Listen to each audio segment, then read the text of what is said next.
what's up guys, and welcome back. I've got another video today. This one's a short one. I feel like a lot of my videos, I'm speed talking. I have a short video today. I wanted to go ahead and get started for you guys because, I mean, this isn't like a new thing, but I felt like I should have mentioned these. I made a different video that involved these products, but I didn't post it because I felt like this video would just work better.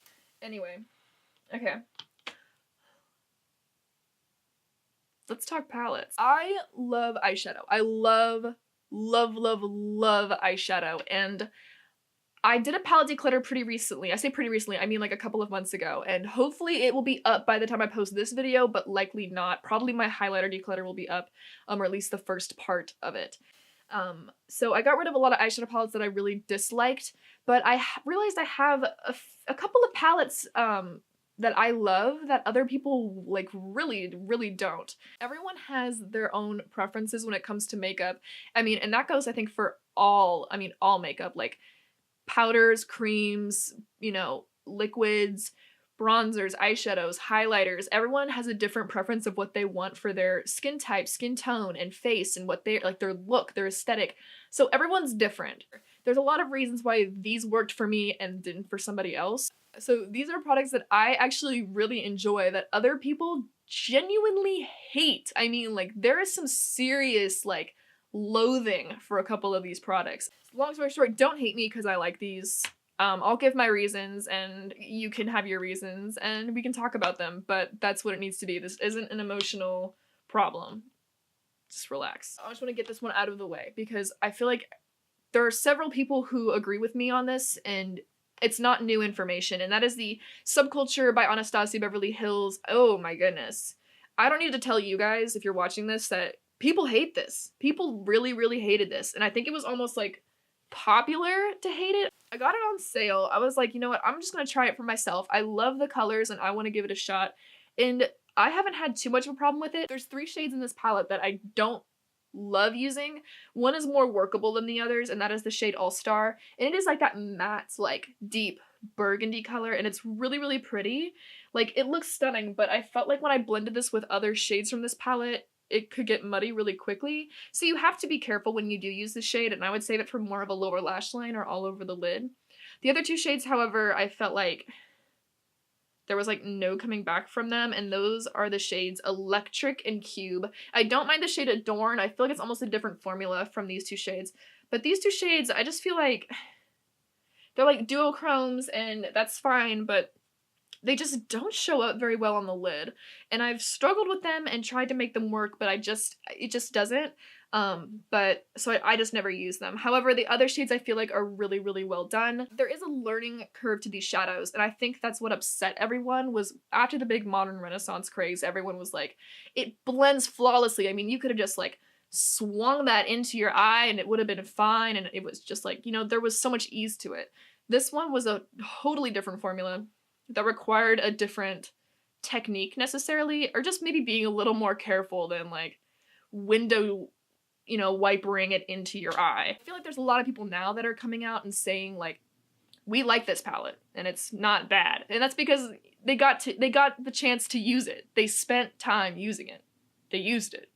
They didn't just, this is a modern renaissance, and throw it in a bucket. They used it. That's all I'm gonna say. You gotta use it. This is another product people love to hate, and quite honestly, I really wanted to hate this too. I don't love Jaclyn Hill. I don't. And I don't really watch her stuff anymore. But yo, this dark magic business is a delightful. I really do like this. The shimmers, particularly Trickery, I think takes a little bit more work. I apply it with my finger, and that's what works the best for me. Power Cut was really nice, and I haven't actually, I don't think I've used Diversion yet, but it's a nice kind of pretty taupey brown color. But all the other shades I have used, and I really do like these. Even like these colors right here, my gosh, I love these. I've used all 3 of these together, and that look was so gorgeous. I really do like this palette a lot. And even if I didn't like it, I couldn't get rid of it. Me and one of my closest friends, Caroline, went to the Morphe store that opened in our city, so we went, and we were kind of fumbling around in there, and we were talking, like pretty much just talking crap on Jaclyn Hill, and then we ended up both getting this palette. She hates it and I love it, so I mean, it's all a matter of how do you want to use it and do you want to buy it and whatever. You just have to try it for yourself. It's really different for everyone. I've actually gotten a lot of use out of this, and I really do like it. I like this palette, even though I really don't care for Jaclyn Hill very much. I mean, this color story is crazy awesome. So I really like it. I really do. I feel like someone's gonna come in my comments about it, and I just, please don't. I like the palette, man. I legitimately do. The next thing, this was hyped and people hated it, and then it just kind of disappeared. And that is the Melt Gemini palette. And honestly, I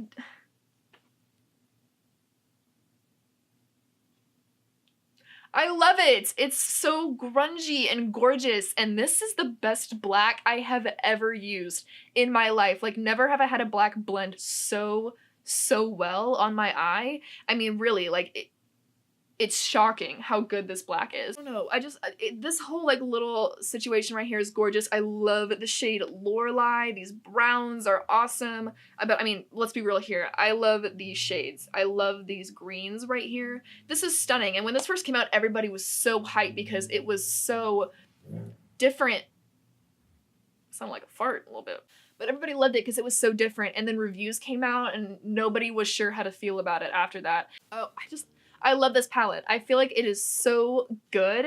It's very similar, I feel like, to Subculture, where it's just like, you can't just slap this in your eye and call it a day. Like, it does need a little extra blending, but I mean, I feel like I can make a lot of different looks with this. They don't get muddy, they blend really well, and I don't know, I really like this palette and it inspires me. But people really, I mean, don't like it, and they don't even talk about it anymore. Kind of a random one. But people never talk about the Smashbox covershot palettes, or when they do, it's not good. And to be fair, I haven't tried any other palettes other than this one. This is the rainbow one, whatever it's called. The bold eyeshadow one. This packaging, like, this part is, like, really pretty with the hologram and stuff, but, like, ultimately this is, like, such cheapo packaging. I, like, cut myself on these sharp edges, like, all the time.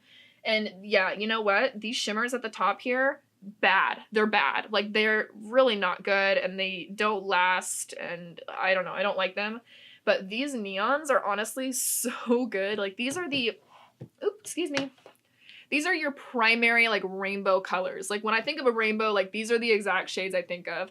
So I really like this. I feel like if you're looking for a small staple rainbow palette, I mean, this is it, the end. I really like this, and I think the quality of it is really nice. I love this green. I mean, look at that. Oh, I love that color. But I think this is a really good palette, and it's not, like, over the moon expensive. I think it could be a little cheaper, but I mean, and like I said, I haven't tried other ones by Smashbox, other covershot palettes, but I think this is pretty good, and people don't like this line. And lastly is the newest one that has been released, and people don't like this either. I have yet to see a single YouTuber talk about this palette in a good way, and it is the Natasha Denona Mini Lila palette, and boy, I love it. I love it a lot. I have gotten so much use out of this, and you know what? Nobody likes it. I don't get why nobody likes it. I love this, like, bluey purple kind of color right here. I mean, check that. Look at how gorgeous that is. I love that all over the lid. I love this warm tone purple. This gold is honestly super pretty. Like, I wasn't too thrilled that I was paying all this for, like, 3 purples and then, like, this gold and brown, but honestly, this, like, beige and this gold are so stunning. I don't get why people don't like it. I mean, it's been nothing but great for me, and I've really enjoyed using this. I'm really into purples and doing a lot of color, and I've been reaching for this a lot. I think it's so awesome. So those are all the palettes that I love that, honestly, y'all don't, and I don't know why. Like I said, makeup is going to be different for everyone, and we are not all going to have the same preferences, which is why we need, I mean, different brands to make different things, because makeup is something that should exist for everyone and should work for everyone. Alright guys, thank you so much for watching. I want to know what are some makeup products that you guys love that everybody else like doesn't for one reason or another. Let me know in the comments below, very interested, and yeah, thank you guys so much for watching. I'll see you in the next one. Bye guys!